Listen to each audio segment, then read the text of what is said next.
Shalom pemirsa, selamat malam. Kita bertemu kembali di channel Majelis Daerah YPP Batu di Sumatera Bagian Selatan dan Sekolah Tinggi Teologi Ebenezer di program kami Miracle.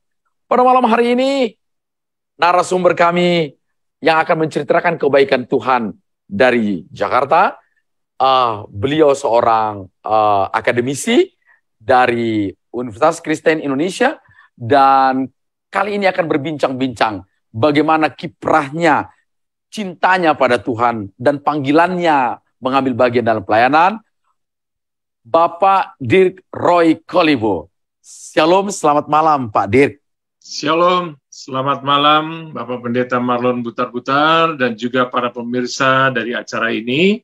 Puji Tuhan bisa bertemu dan berkenalan sekaligus dengan saya. Dan saya ucapkan salam persaudaraan dan salam cinta kasih Tuhan bersama kita semua. Baik, Pak Dirk.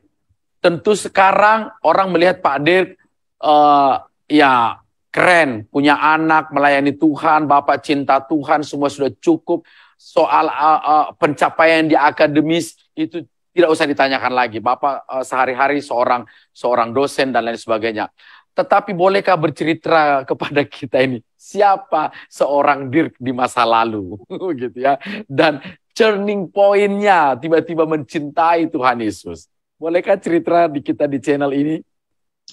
Terima kasih Pak Pendeta Marlon. Ini kalau saya flashback ke belakang mengerikan sekali hidup saya. Mungkin yang Bapak Ibu lihat wajah saya mungkin agak sedikit ganteng. Banyak Pak, banyak. Kalau lihat waktu dulu saya sangat kurus, celong, gondrong, hitam dekil. Ya nggak hitam banget, tetapi pokoknya nggak beraturan lah ya. Artinya di mana dulu saya tidak terawat lah istilahnya, dengan kata lain amburadul ya. Saya dulu seorang lost generation istilahnya, yang ya tidak tahu hidup ini dibawa kemana saja jadi gitu. Dan saya terhilang. Saya sempat dulu bermain band, saya punya grup band, dan kami semuanya itu tergabung dalam grup band rock ya, namanya Biffy Rock Band. Wow. Nah, itu Biffy Rock Band di Sulawesi Selatan, di Makassar dulu. Grup kami memang sudah sangat terkenal dan selalu mendampingi grup band besar di ibu kota seperti God Bless, SAS, dan lain-lain. Nah, di balik kepopuleran itu, di balik ketenaran, di balik grup band yang diidolakan oleh remaja pada tahun 80-90 itu, ternyata kami semua juga adalah generasi yang rusak juga ya, sudah terjun ke dunia seperti obat-obatan terlarang ya, dan semua kejahatan itu yang kami lakukan, minuman keras, perempuan dan lain-lain semuanya, dan itu sudah menjadi gaya hidup kami. Makanya saya dulu itu sangat kurus ya dan kehidupan malam juga sudah saya lakoni semuanya, dan saya tidak pernah berpikir bahwa besok kehidupan saya akan lebih baik, karena memang saya bergaul dengan orang-orang yang memang seperti itulah gitu ya. Jadi akhirnya saya terikut dalam kegiatan-kegiatan itu, dan itu tahunan ya. Jadi tetapi yang mengucap syukur saya kepada Tuhan bahwa saya percaya bahwa saya ini umat pilihan. Karena umat pilihan itu saya tidak dibiarkan Tuhan dan saya ditangkap Tuhan. Cuman prosesnya itu tidak semudah. Tidak semudah sebenarnya. Ya. Pak Dirk, kalau boleh tahu, dari antara semua, kalau kita kan sekarang sudah gampang, seperti Paulus, katakan dalam Galatia 5 bahwa kecemaran, percabulan, semua dan sebagainya itu terhadap semuanya itu seperti yang kubuat dahulu, akan begitu. Begitu gampang kita mengatakan Pak Dir juga, ya itu masa lalu. Tapi dari antara semua itu, mana yang paling menjerat dan paling mengikat seorang Dir di masa lalu? Saya kira saya sudah terbius dengan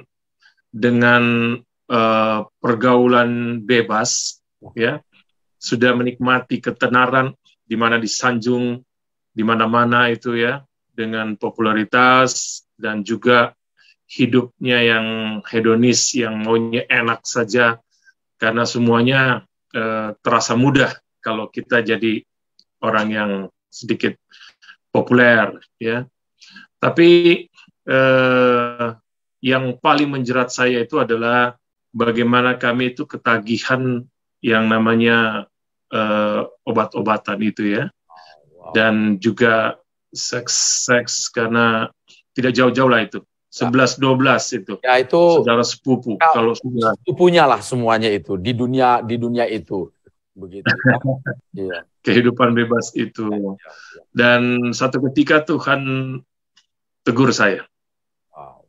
Saya tabrakan, dan tabrakan itu mengakibatkan muka saya hancur. Jadi saya punya wajah robek dari mulut sampai ke telinga ini, jadi terbuka gigi semuanya ini, hidung saya copot, mata saya keluar, tangan saya patah 5. Wow. Tangan saya patah 5, 2 putus. Yang kanan ini. Yang ini 2, di sini 3. Jadi waktu saya diangkat dari mobil itu disangka saya sudah mati. Jadi ceritanya adalah kami bergaul dengan teman-teman saya itu anak-anak jenderal semuanya. Wow. Dan anak-anak ABRI. Ya. Kami pakai mobilnya Pangdam. Ya. Kami ganti nomor plat nomornya. Lalu kami pakai bersama rekan-rekan balap-balap mobilnya, tapi mabuk semuanya, dipengaruhi dengan obat-obatan. Dan satu ketika kami tabrak, menghindari mobil, dan kami tabrak pohon. Saya di depan, gitu ya. Jadi pohonnya masuk sampai ke tengah, kami semuanya hancur-hancuran di dalam. Saya cukup parah, gitu ya. Ada yang matanya ketusuk dan lain-lain, semuanya patah-patah istilahnya. Ya, tangan patah semuanya, ada yang pinggulnya patah dan lain-lain. Nah, dibawa kami ke rumah sakit. Saya disangka sudah mati dan dibawa ke kamar seperti kamar jenazah lah gitu ya, ditaruh gitu karena darah sudah penuh tempat tidur yang untuk bawa tandu jenazah begitu. Tetapi ada suster yang melihat tangan saya masih bergerak sedikit, dan akhirnya saya, karena saya bukan anak jenderal yang didahulukan semua anak jenderal, maka saya ditolong gitu ya. Akhirnya ditolong dan dioperasi berhasil, dan muka saya ini kembali ya tidak normal sekali, tetapi cukup bagus dokter yang merawatnya, yang menjahit dan atau mengoperasi saya. Nah, itu satu kejadian yang tentunya membuat saya bertobat. Wow. Tetapi pertobatan saya cuma 1 tahun. Waduh, itu kalau di usia berapa itu? Peristiwanya di usia berapa itu? Itu di usia saya yang masih belasan tahun ya, tahun 83 itu. Jadi saya masih sudah hampir tamat SMP. Wow. Nah, karena saya cukup bongsor, saya bergaulnya sama orang dewasa. Nah, itu padahal masih SMP. Waktu SMP sudah populer sebagai pemain band. Iya. Ya, tapi Bapak sudah, jadi kami sudah ya ikut lomba-lomba tapi juga sudah hidup dalam dunia gelap. Belum. Jadi ini awalnya dulu ketika saya sudah mulai main band, terus dapat teguran di situ. Tetapi 1 tahun kembali lagi. Saya kembali ke komunitas saya kembali, dan saya mulai main lagi, dan akhirnya semakin lama semakin yang saya bilang tadi ya, karena kita sudah dikenal, sudah populer, dan akhirnya lupa lagi akan teguran itu, teguran Tuhan, teguran Tuhan itu ya. Wow. Nah, itu saya sudah mempersiapkan satu album untuk kami rekaman di Jakarta. Oke. Gitu. Nah, saya ke Jakarta, dan ketika saya di Jakarta itu pada tahun 89 kalau salah ya. Maaf, sudah masuk ke tahun 2000 ya, 2000-an itu. Dan ketika saya di Jakarta, saya dapat teguran yang kedua. Teguran yang kedua itu saya sudah tidak hafal tahunnya, tapi yang saya masih ingat ketika saya masuk ke WC. Nah, di WC itu saya sehat, saya tidak ada masalah dengan kesehatan, tapi tiba-tiba saya muntah darah di kamar mandi. Saya pikir gigi saya bermasalah. Pertamanya merah, keluar darah. Saya pikir, ini gigi saya. Tetapi kok lama-lama saya buang ludah dan lain-lain. Kenapa tambah banyak? Dan lama-lama semakin banyak, dan saya baru sadar kalau saya muntah darah. Dan itu penuh sekali di lantai. Saya bingung dan heran, kenapa? Kok bisa seperti ini?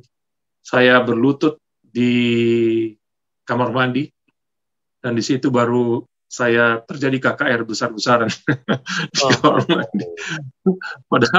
Padahal itu tidak pernah ingat Tuhan gitu ya. Tiba-tiba ingat Tuhan. Dan akhirnya saya harus pergi ke dokter. Saya ke dokter, disuruh ronsen. Jadi dokter suruh ronsen. Waktu sudah selesai ronsen, saya punya paru-paru itu bermasalah. Ada 2 lubang besar kayak kelereng dan penuh dengan flek. Kayak seperti ada apa gitu ya. Kalau orang kena COVID gitu, kotor sekali gitu ya. Dan dokter mengatakan bahwa ini indikasinya ke arah kanker paru-paru. Kanker gitu. paru-paru. Dan saya harus dirawat di rumah sakit di Puncak gitu ya. Saya pulang tidak tahu harus bikin apa, karena divonis seperti itu saya rasanya seperti dunia ini sudah hancur aja gitu ya. Rasanya frustasi. Wah, kenapa bisa terjadi gitu ya. Dan memang saya akui bahwa dunia saya juga memang dunia yang penuh dengan masalah. Tapi disitulah turning point saya kembali ke Tuhan, dan obat-obatan yang saya harus minum ini dan tidak tahu kapan berakhirnya, karena dokter tidak bisa memberikan kepastian saya tahu bahwa dokter itu mau kasih semangat hidup saya. Dia tidak mau langsung vonis karena mungkin menjatuhkan nanti semangat saya, karena saya masih muda. Mungkin saya berpikiran seperti itu, tapi dokter sudah mengatakan indikasi dan gejalanya sudah ada dan harus dirawat di rumah sakit paru-paru. Wow. Saya putuskan, saya minta dirawat di rumah saja, gitu. Dan dokter kasih obat-obatan semuanya.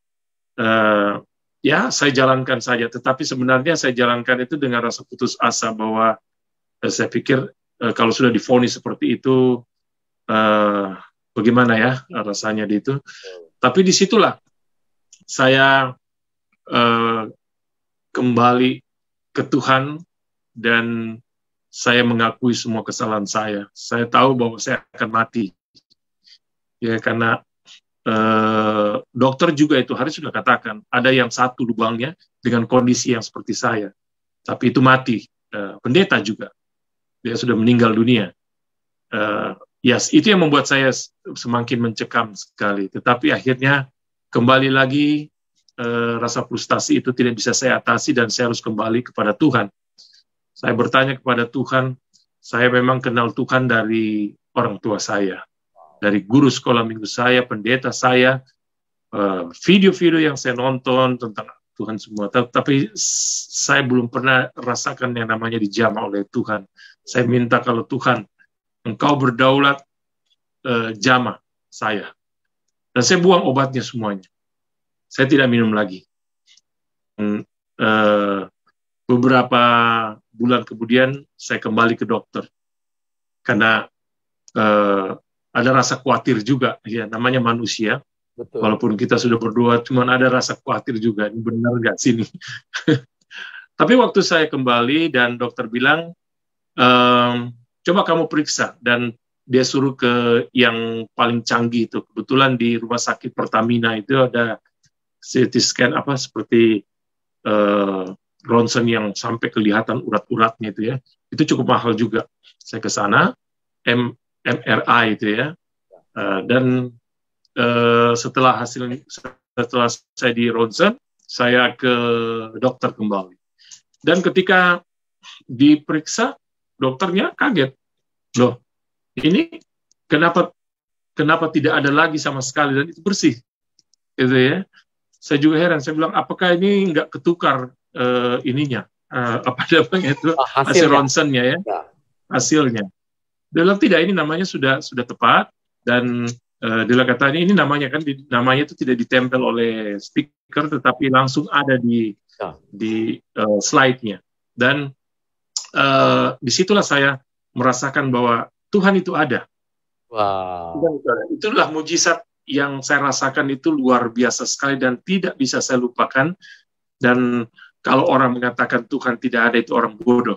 Ya. Oke, sebentar, Pak Ade, sebentar. Saya mau coba. Tadi kan Bapak, oke lah, di remaja tadi seolah-olah ingat Tuhan, tapi karena usia remaja, dan sekarang sudah mulai dewasa, kemudian setelah penyakit itu, darah itu, kemudian tiba-tiba Bapak berseru kepada Tuhan. Nampaknya Bapak ini kan, tadi katakan Bapak sudah dididik orang tua, guru sekolah minggu, yang pada waktu itu bayangan Tuhan seperti apa yang muncul dalam pikiran Bapak di tengah pertobatan itu? Seperti apa? Karena ini kan bukan KKR, bukan apa gitu, tiba-tiba seorang Dirk Roy seperti bertobat gitu di itu. Bayangan tentang Tuhan itu seperti apa waktu itu? Saya hidup dari keluarga Kristen mainstream. Artinya Kristen ini ya. Jadi saya mengenal Tuhan itu secara letter luck, dan ya saya semua kegiatan juga saya jalankan. Gitu. Saya kenal Tuhan ya, dari kecil orang tua saya Kristen, lingkungan saya Kristen, tapi berbeda ketika kita menghadapi suatu masalah itu. Nah itulah yang saya katakan bahwa banyak orang tahu Tuhan tapi belum mengenal Tuhan, karena belum disentuh dengan Tuhan. Jadi hanya sekedar kognitif saja yang diisi, sehingga kita tahu Tuhan dari kognitif kita belum merasakan bagaimana sentuhannya itu. Nah, melalui peristiwa itu, saya melihat dan merasakan betapa memang Tuhan hidup dalam kehidupan saya. Nah, kira-kira seperti itu. Wow. Lantas pada waktu itu setelah akhirnya, Bapak divonis dokter, kemudian Bapak sisi lain Bapak makin percaya pada Tuhan. Kemudian apa tindakan Bapak secara spiritual? Apakah Bapak datang ke hamba Tuhan? Apakah Bapak hanya berdoa saja, penyembahan saja? Atau apa yang secara spiritual Bapak lakukan mengatasi persoalan hidup Bapak? Saya sudah seringkali dilayani, diinjili. Itu dia. Tidak ada yang mempan semuanya. Waduh. Bahkan hamba-hamba Tuhannya menangis semua pulang. Berdebat dengan saya pun juga. Semuanya tidak ada yang ini. Karena saya memang sudah dilatih, sudah diajar dari kecil juga, gitu ya. Jadi saya anggap enteng semuanya itu. Saya bilang, kalian semua itu bodoh. Jadi itulah makanya mungkin melalui peristiwa ini baru saya bisa, karena terakhir saya pelajari bahwa kadang Tuhan menegur orang kalau memang tidak bisa melalui hamba-hambanya, melalui peristiwa alam atau penyakit. Itu, atau jangan-jangan seperti ini nih, seolah-olah Tuhan nih melayani sendiri nih, cara Tuhan sendiri nih yang datang kepada seorang Dirk Roy yang tadinya seperti Bapak katakan, wah, anggap enteng dengan semua hamba Tuhan yang melayani. Apakah Bapak merasa seperti itu? Seolah-olah Tuhan sendiri yang yang berhadapan-hadapan dengan Bapak? Sudah pasti. Ya. Sudah pasti. Saya bilang bahwa kalau saya hidup ini sudah pasti. Karena saya minta langsung. Saya minta langsung dari Tuhan. Kalau memang Tuhan hidup, yang saya tahu cuma dari mulut orang, dari apa buku-buku Alkitab. Tapi kan tidak merasakan langsung bagaimana Tuhan yang bertindak sendiri. Saya kayak Thomas juga sebenarnya. Kayak Thomas minta pembuktian gitu ya. Tapi ya saya merasa bahwa saya memang dicintai Tuhan ya benar-benar, dan dapat spesial itu karena tidak semua orang bisa seperti itu. Dan itulah yang membuat saya heran sampai sekarang. Mau Tuhan, orang kayak saya kok mau diampuni gitu. Orang seperti saya kok diampuni. Ini poin banget ini Pak Dirk. Orang seperti saya kok diampuni. Oke. Ada satu peristiwa nggak bagi Bapak untuk memahami perkataan ini? Seorang Bapak Dirk Roy kok diampuni oleh Tuhan Yesus di masa mudanya itu momen apa atau bagaimana keadaan itu akhirnya Bapak sampai pada titik pemahaman itu? Saya kira bahwa segala sesuatunya pasti ada waktu, ya. Saya sangat percaya bahwa itu rencana Tuhan, bahwa memang ada waktunya. Gitu. Kalau kita flashback itu kan kok nggak berhenti gitu ya? Kenapa saya kok nggak bisa melakukan sebuah rekonsiliasi sendiri atau bagaimana? Tetapi saya rasa bahwa kalau saya lanjutkan terus, maka saya mungkin bisa jatuh dalam hal yang lebih buruk lagi, lebih parah. Karena saya mau kasih tahu juga, saya sudah pernah sampai ke masjid berdoa di sana.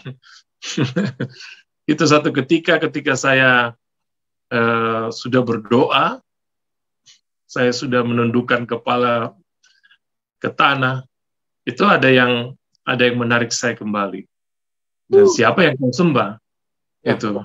Nah itu yang saya nggak tahu kenapa hidup saya kok rasanya kok ditarik terus gitu ya. Sebentar, waktu Bapak katakan hampir hijrah ini, hampir Bapak, apakah waktu itu karena Bapak sedang putus asa, tidak ada yang menolong Bapak, atau hidup Bapak itu semacam hopeless dengan tadi Bapak katakan kok nggak bisa rekonsiliasi gitu sendiri? Apa Bapak mengalami kekecewaan atau hopeless dalam mengiring Tuhan atau dengan hidup Bapak waktu itu? Ya memang karena sudah dari latar belakangnya itu sudah membuat saya hidupnya itu tidak punya planning gitu ya. Hidup saya memang sudah kacau dan akhirnya saya punya pergaulan juga dengan teman-teman yang bukan seiman. Itu memang sangat mempengaruhi juga. Ketika kita ada masalah itu akhirnya teman-teman itu yang tidak seiman, mereka memberikan banyak masukan-masukan.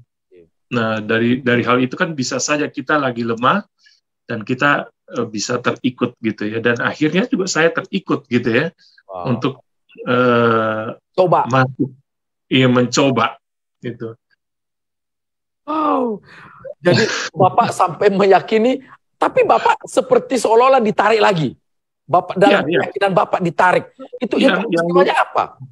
Yang lucunya waktu saya mulai menundukkan kepala itu, ada sebuah pertanyaan. Siapa yang kau sembah itu? Saya jawab, saya tidak tahu. Nah, akhirnya saya keluar, saya tidak melanjutkan lagi. Gitu. Tapi karena ketidaktahuan saya dan saya tidak berkecimpung atau bergaul dengan komunitas Kristen, jadi saya pikir itu biasa aja, sudahlah, saya tinggalkan aja. Padahal sebenarnya itu rencana Tuhan agar saya tidak meneruskan hal itu.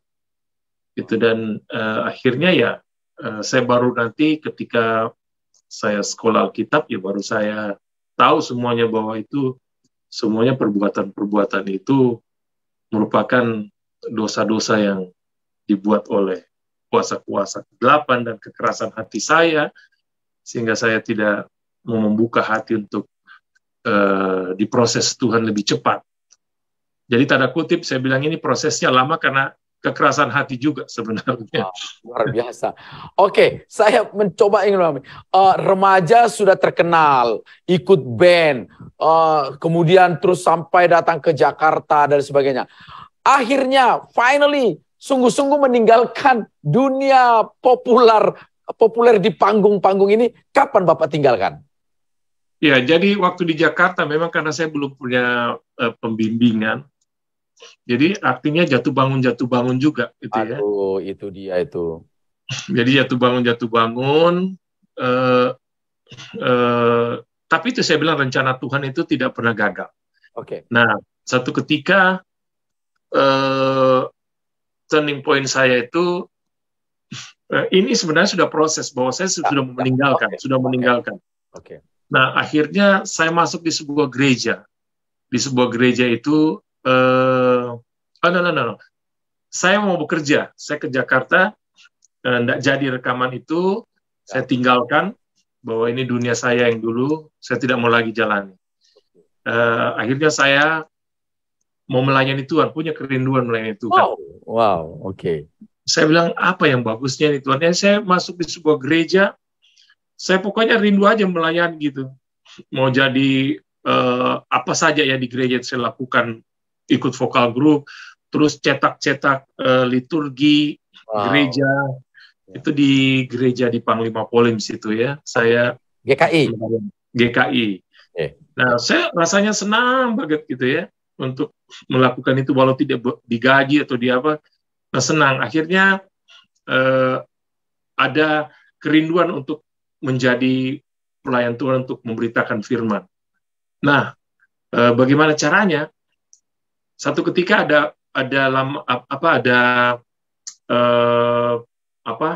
sebuah radio itu mencari penyiar rohani. Wah, saya ingat dulu waktu di Makassar saya suka main-main radam gitu. Dulu radam namanya itu ya. SW1, SW2 kita suka sampai malam gitu. Wah, saya mau nih. Karena kalau dari radio kan saya berpikir kalau penginjilan paling 1-2 orang kita bisa jangkau. Tapi kalau melalui radio bisa banyak orang. Ya. Nah, zaman-zaman tahun 90 itu televisi kan masih kurang. Bahkan belum ada dulu ya. Belum ada dan saya radio itu masih populer sekali. Saya melamar masuk di Radio Irnusa Depok. Saya mulai pelayanan saya. Ya, tentu. Jadi saya melamar di sana. Di Depok itu saya jadi penyiar rohani. Wah, senang sekali gitu ya. Biar digajinya cuma sedikit, yang penting saya memberitakan firman Tuhan. Dan akhirnya dari situ saya pindah ke Jakarta. Saya siaran di Metro Jaya Sport FM. Nah, itu ada siaran radio rohaninya juga. Itu. Selain RPK FM, ada Metro Jaya. Dan akhirnya saya jadi penyiar radio di sana. Nah, disitulah saya bertemu dengan hamba-hamba Tuhan itu dulu, John Hartman, Gilbert Mondong, Erastus, itu belum terkenal seperti sekarang ini. Masih pertama Gilbert juga masih kurus sekali, tidak seperti sekarang. John Hartman juga baru datang dari Amerika, dan banyak lagi hamba-hamba Tuhan di sana ya, yang saya temani siaran gitu. Dan dari siaran itu saya menikmati dan saya pelajari. Dan saya pelajari bagaimana mereka melayani, dan akhirnya satu ketika saya bertemu dengan mendampingi Pak Erastus Sabdono waktu siaran, dan dia bilang kalau bisa kamu sekolah aja gitu ya untuk memperdalam kamu punya teologi. Nah, saya sebenarnya itu hari karena saya dibaptisnya ini ya, ceritanya ini ketika saya sudah masuk radio, saya pergi ke sebuah gereja di GPDI Ketapang. Nah, waktu di GPD Ketapang saya hadiri khotbahnya Pak Mande, ya, Pendeta Mande, ditantang siapa yang mau bertobat dan memberikan diri untuk dibaptis. Saya tiba-tiba langsung, karena memang itu peristiwa kemarin dan pertobatan saya langsung mau ke depan, dan akhirnya saya dibaptis langsung di situ di GPDI Ketapang, ya. Dan dari situlah saya meneruskan pelayanan ke gereja. Nah, di radio, dan di radio itu dikatakan kalau bisa kamu sekolah. Dan akhirnya saya memilih, sebenarnya harusnya saya ke Batu Malang ya, tempat yang di PDI. Ya. Tapi karena saya bekerja di Sport FM, ya, maka saya putuskan untuk kuliah di Petamburan, seminari Petamburan. Nah, dulu namanya IKI, Institut Teologi dan Keguruan Indonesia. Nah, saya masuk di Fakultas Misi, dan di situ saya mulai kuliah, dan saya mulai banyak mengerti, oh ternyata seperti ini, ya. Pantesan dulu kenapa saya berandalan gitu, jadi kucing garong gitu ya, dicari-cari terus sama Roh Kudus, akhirnya ketangkep juga gitu. Ya di situ mulai saya melayani Tuhan, dan saya tahu bagaimana. Saya ambil Fakultas Misi.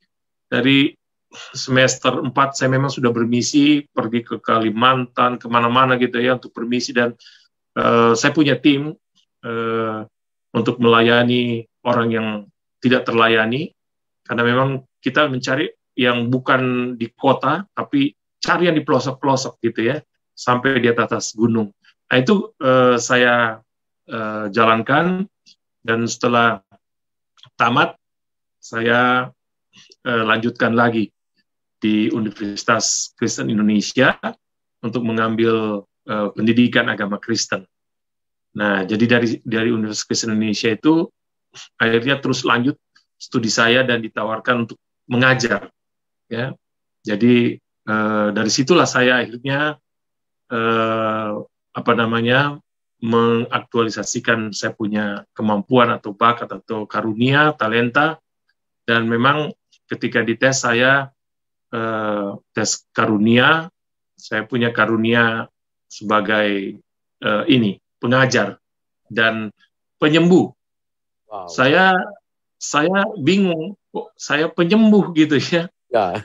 Tapi ketika saya memang kerja di radio Heartline FM di Tangerang, saya diberikan sana sebuah program yang namanya sharing and prayer. Ada acara sharing and prayer di acara itu. Dan lucunya saya mendoakan orang itu, ada yang sembuh, banyak sembuh. Wow. Gitu ya. Banyak yang sembuh. Bahkan penyakit berat pun seperti tumor itu sembuh. Wow. Gitu. Baru saya teringat, oh ternyata yang di tes karunia itu benar gitu ya. Tapi saya tidak terlalu begitu, karena saya masih studi. Saya berpikiran apakah ini ini saya punya karunia. Dan itu yang saya lakukan waktu di radio Heartline FM itu.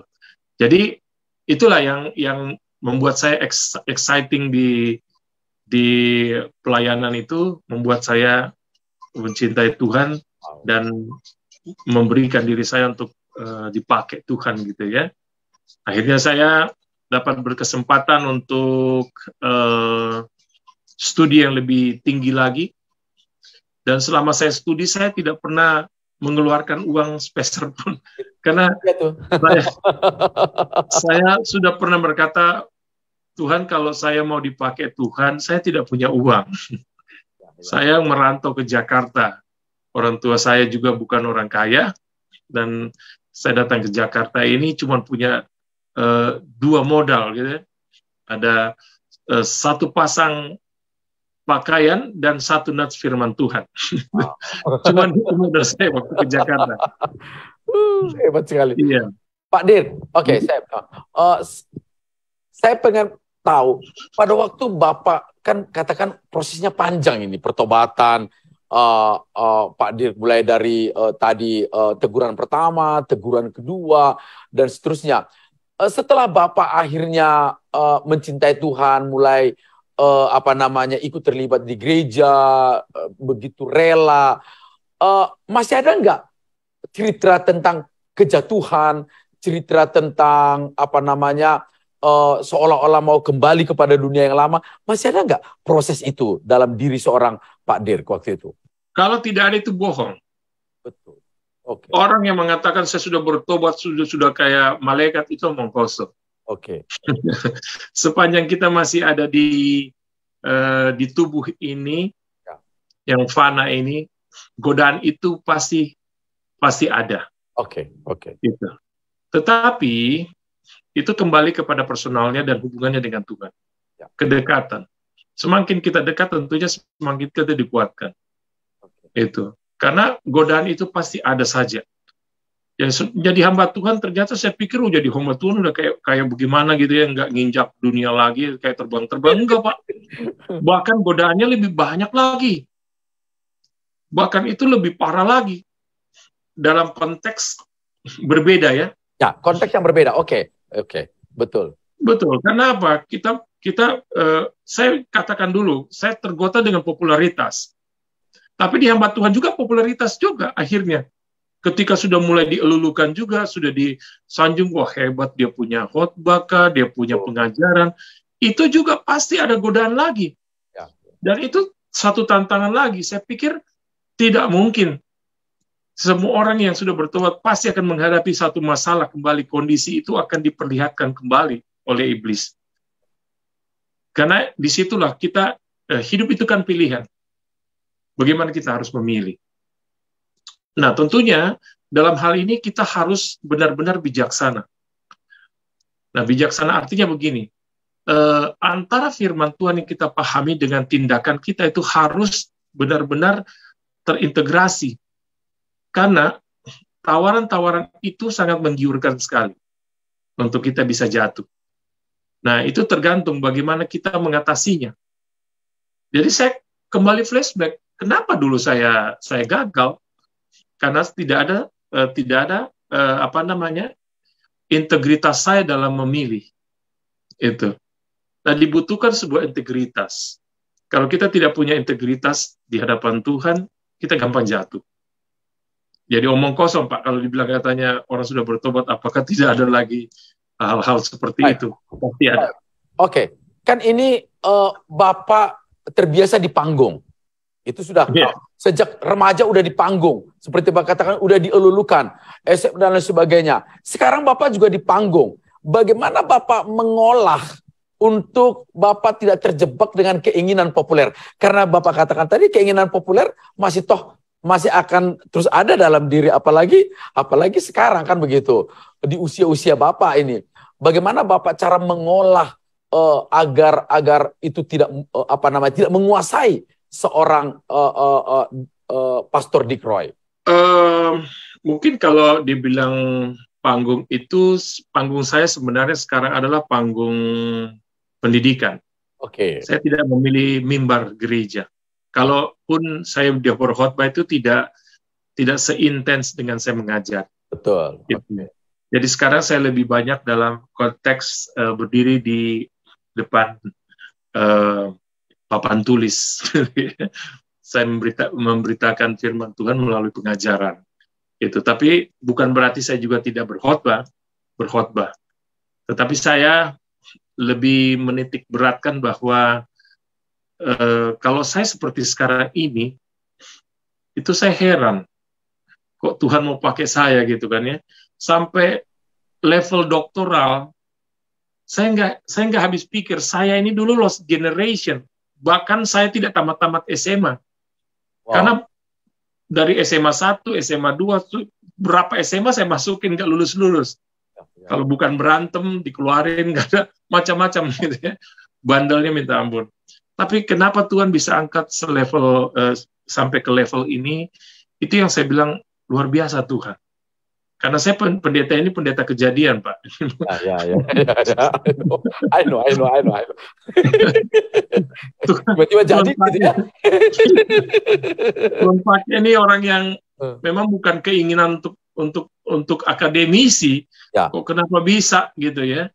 Sampai akhirnya pun saya diangkat juga menjadi kepala bidang pendidikan untuk mata kuliah di Universitas Kristen Indonesia. Saya bisa membawa sampai 70-80 dosen. Kalau satu prodi kan cuma 5 dosen, tapi saya ini sampai 80, Pak.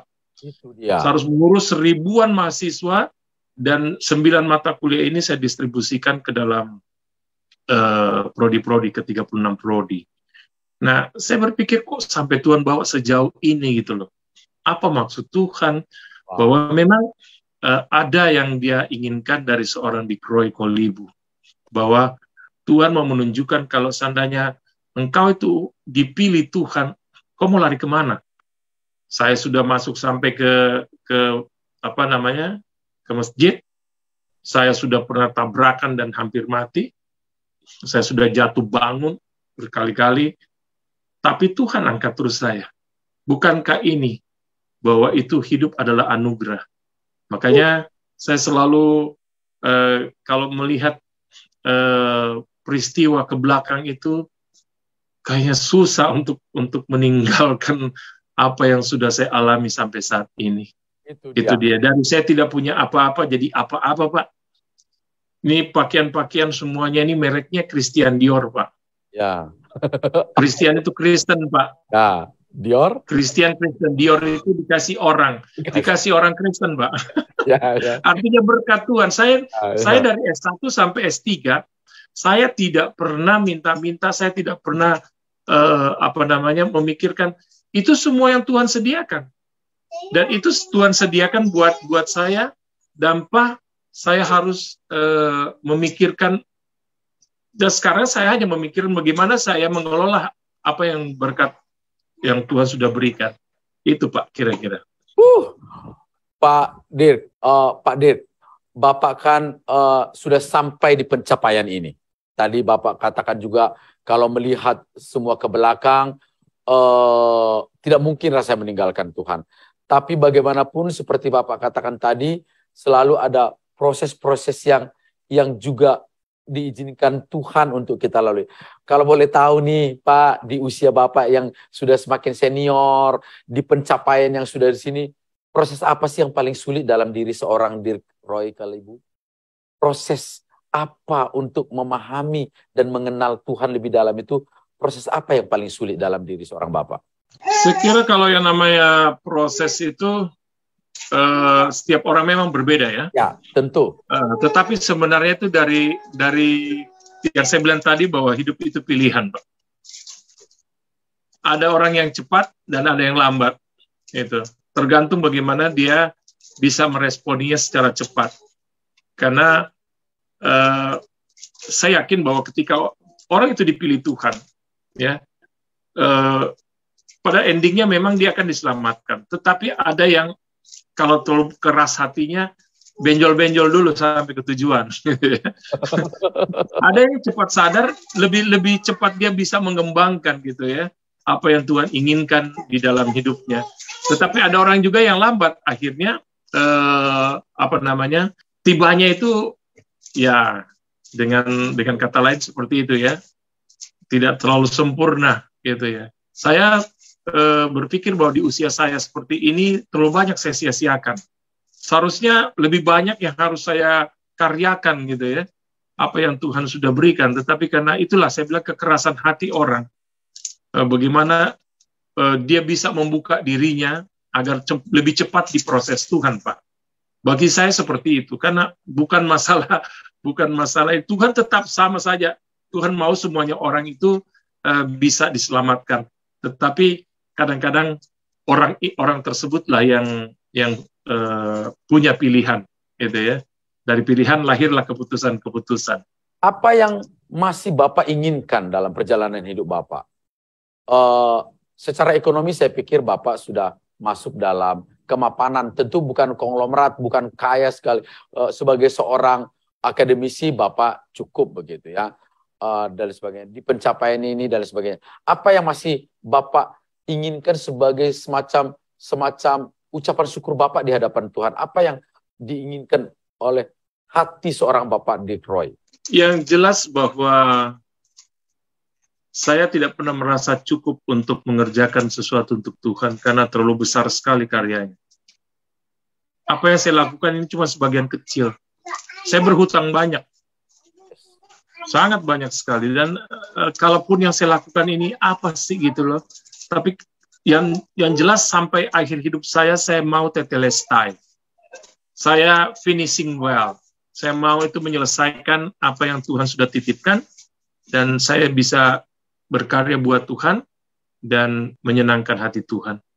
Karena tidak ada lain selain itu saja.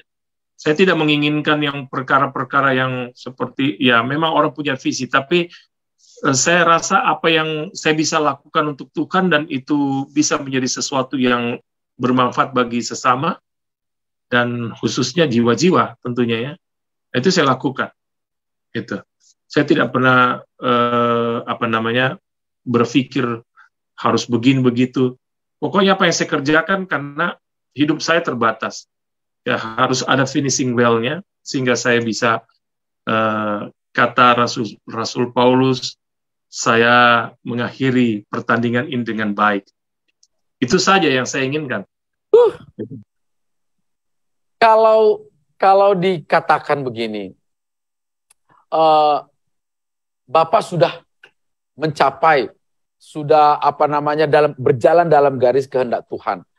Kalau Bapak tiba-tiba melihat ke belakang, selain keselamatan, hal apa yang paling Bapak syukuri dalam hidup Bapak? Selain keselamatan, hal apa yang membuat Bapak akhirnya termenung? Tadi kan sudah dikatakan, kok bisa saya seorang begini? Hal apa yang membuat Bapak itu, waduh, rasa syukur di hadapan Tuhan itu, boleh nggak Bapak sampaikan? Kalau saya sudah mempelajari Alkitab, saya bersyukur Tuhan ciptakan saya seperti ini. Dan kenapa saya melakukan hal yang kemarin itu, karena saya tidak berada dalam diri saya sendiri. Kita harus jadi diri sendiri sebenarnya.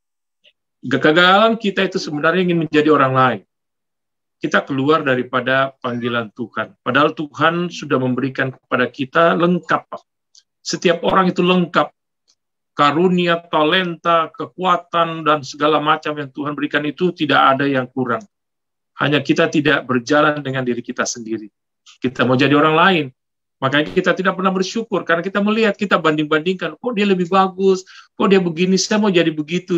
Padahal sebenarnya kita punya potensi sendiri. Nah, saya bersyukur Tuhan kasih seorang dikeroyok seperti saya ini. Cuman sayanya saja menyia-nyiakan itu ya, dan tidak menyadari bahwa berkat Tuhan sebenarnya sudah Tuhan tentukan dalam hidup saya. Makanya dengan peristiwa itu, ke depan ini saya mensyukuri bahwa Tuhan selalu selalu menyertai dan Tuhan selalu memberkati. Asal kita terima dengan ucapan syukur dan kita laksanakan saja, saya rasa itu menjadi sebuah kemenangan dalam hidup kita. Pak Dirk, di pertemuan yang terakhir ini, bolehkah Pak Dirk, Pastor Dirk, sekarang bukan hanya dosen tapi juga Bapak pastor begitu ya, meskipun Bapak lebih banyak berkecimpung di dunia akademis begitu ya. Boleh dong closing statement Bapak.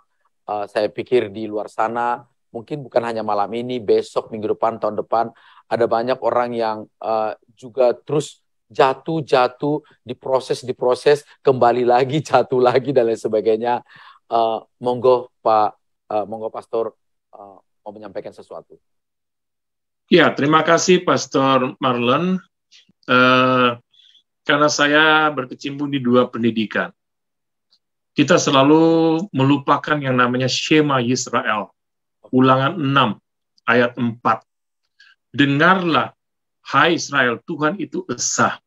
Di ayat 5 dikatakan, kasihilah Tuhan Allahmu dengan segenap. Nah, yang kita seringkali sia-siakan itu kata segenap. Artinya segenap itu merupakan sebuah usaha yang konkret yang kita lakukan dari pikiran kita, dari kehendak dan semuanya aktivitas kehidupan kita. Karena begini, saya sangat percaya sekali bahwa kita ini diciptakan Tuhan untuk beribadah kepadanya. Nah, seringkali kita lupa bahwa apa sih makna kita hidup di dunia. Kita harus melihat bahwa hidup itu harus beribadah. Kata ibadah itu kan kita temukan dalam kata aboda. Itu sebenarnya aboda itu bekerja. Itu ada dalam Kejadian 2 ayat 15. dikatakan Tuhan itu menempatkan Adam dan Hawa itu ya di Taman Eden untuk mengusahakan dan memelihara. Nah, dari situlah kita dapati kata ibadah. Itu dalam vocation, bekerja, vocare, bahasa Latinnya, itu ditranslatekan bahwa itu adalah panggilan.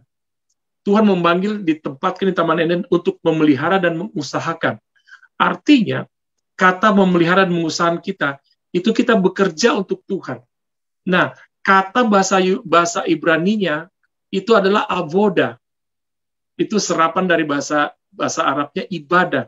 Jadi orang itu ditempatkan di Taman Eden untuk mengusahakan beribadah kepada Tuhan. Jadi bekerja itu ibadah. Nah, kita ditempatkan di dunia. Anggaplah kita ditempatkan di Taman Eden ini. Kita harus beribadah, mengusahakan, bekerja di mana Tuhan sudah tempatkan. Disitulah engkau bekerja untuk memuliakan Tuhan. Jadi segala aktivitas tindak tanduk kita ibadah. Berbicara harus ibadah, melihat juga harus beribadah, main WA juga harus ibadah. Nah, seringkali kita jatuh di situ. Kita lupa bahwa sebenarnya itulah ibadah. Coba kalau kita mengimani itu tidak mungkin. Kita tidak menyia-nyiakan itu. Jadi, sekali lagi yang tadi Pak Marlon katakan, kalau kita memahami konsep itu dan Ulangan 6 katakan, kasihilah Tuhan Allah dengan segenap. Ya, akal budi kita kan diminta juga. Jadi beriman juga tanpa akal budi percuma. Harus juga ada yang diimbangi dengan rasio pengetahuan kita. Nah, itulah yang membuat kita diarahkan. Saya dulu tidak pakai rasio. Saya berpikir saya orang Kristen, keturunan saya pasti saya juga diselamatkan. Walaupun memang saya diselamatkan, tetapi kan benjol-benjol semua, kan? Sudah babak belur baru saya jalankan. Nah, saya memberikan kepada Bapak Ibu Saudara semuanya untuk senantiasa kita melihat bahwa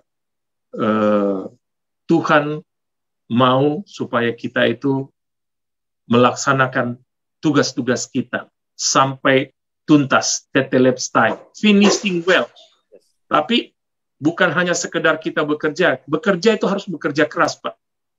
Tetapi tidak cukup untuk bekerja keras, kita juga harus bekerja ikhlas.